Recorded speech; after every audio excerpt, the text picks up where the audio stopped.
In the South Towns, the Hamburg Central School District is also preparing school buildings for the safe return of its students. School leaders, teachers, community members, all helping to shape the plan that includes 3 potential scenarios: 100% of students for on-campus learning, 100% of students engaged in off-campus learning remotely, or third, a hybrid model combining both on and off-campus learning.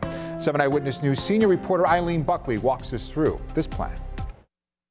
We'll be ready to open our doors on September the 10th. But returning to school for 3,500 Hamburg Central School students will look different for in-person learning. There'll be far fewer people walking in the building at any given time when they arrive. Hamburg School Superintendent Michael Cornell says they will begin with staggered arrival times and a new way of heading to class. At the secondary level, we're not using lockers, so they won't go to their locker right away. They'll go to their first period class. For students in K through 5 here at Armour Elementary School, class sizes will shrink. This is what the new normal will look like here in a first grade classroom at Armour Elementary.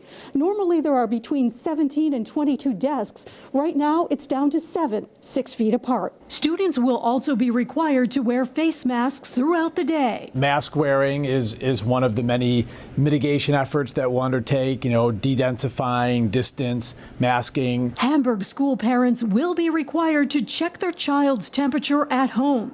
At Hamburg High School, the gym will be used for lunch. It looks like the cafeteria would look if we were doing exams, but it's set up for lunch and the desks are a lot farther apart. Cornell says about 2/3 of school families have already agreed to bring their child to school to help the district cut back on the number of students on school buses. Having 50% of your students go on any given day, that certainly helps limit density on buses. That means in-person school days would be staggered for students.